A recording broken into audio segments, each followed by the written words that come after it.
So today I was actually planning on sitting down and writing out a bunch of content for videos and to film these videos and then edit the videos and schedule them, be like super productive. But then something happened. My friend Reese gives me a phone call. Hey man, what are you doing today? You want to help me move a piano? So today I went and helped my friend Reese move a piano for $100. And as we were driving up to the place, I'm thinking to myself, it's probably like some old couple who's needing help moving this rinky-dink piano. Like, no problem, it's going to be fine. Turns out this was a $10,000 grand, super fancy Beethoven-level piano. This thing was freaking heavy, all right? My forearms alone, like I can't even like grip strong without it just like hurting. Like honestly, my forearms alone are like screaming with the cries of 1,000 mandrakes. And I'm pretty sure I pulled my booty muscle too. Like did you even know you could do that? So yeah, I moved a really heavy piano today. So if I look a little like sweaty and stuff, and like this is my work, this is Simply Love Jesus hat, but I use it as my work hat, get like the sweat stains and stuff. I haven't even taken a shower yet after work because anyways, it was very heavy, but all things considered, I think it was worth the money. I got $100 out of it. And in fact, they threw an extra 50 on there. So it was great. Walked away with $150. All I had to do was move a freaking heavy piano. It's fine. After we finished, Reese and we decided we were going to hit up downtown Atlanta and get some food.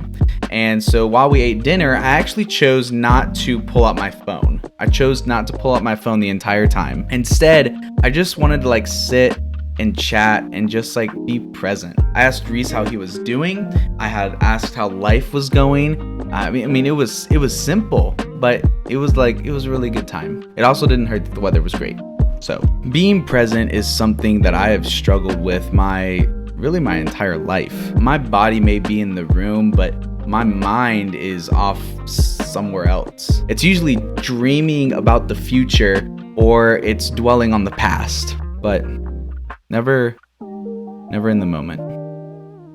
Honestly, I think my struggle with being present contributed to why my last romantic relationship failed. I mean, it wasn't the primary reason, but it probably contributed to it. I think that being present is something that is becoming a rising problem within our society. I mean, it's something that I was like never really taught growing up because cell phones weren't really like a thing. And even when like they were a thing, they weren't like as addictive as smartphones are today. It is crucial that each of us understand how to be present. Our issues with anxiety, depression, and feeling alone will continue to get worse if we don't learn how to be present. I want to give you one idea to help you with being present. Now, if you don't hear anything else from this video, I want you to remember this. Your priorities determine your focus.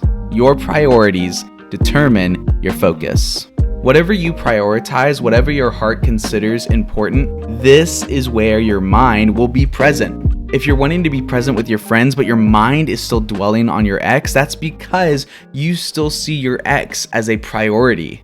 And in this case, a higher priority than your friends, which sucks, right? That sucks. But when you are aware of this simple idea, it can help you shift your priorities and thus be more present. Shifting your priorities starts by deciding what you want to be important to your heart. I say want because like the reality is the current things that are important to your heart may be hurting you rather than helping you. So set for yourself an objective desire that should be important to your heart. And for me, that's Jesus. Jesus isn't always my priority. In fact, I struggle to make Jesus the priority of my heart. But I know that Jesus should be the priority of my heart because he literally died for me so that I could have an abundant life and be empowered by God to prepare the world for when he returns. I want to simply love Jesus.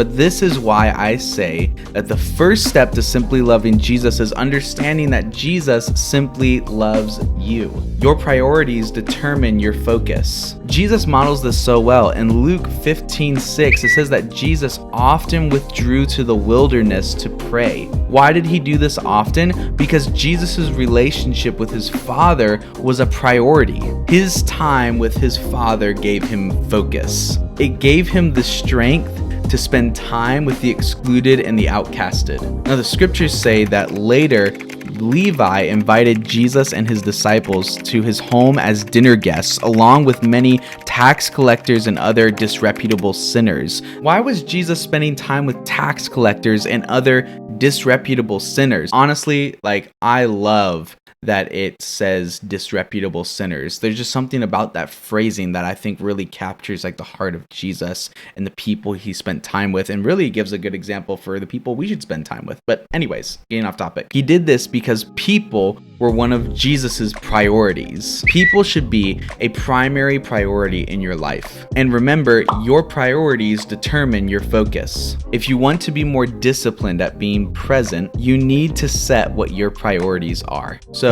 what are your priorities? I truly believe that people should be a primary priority in your life. So if you're wanting to eliminate some anxiety in your life, if you want to be happier and more productive, practice presence.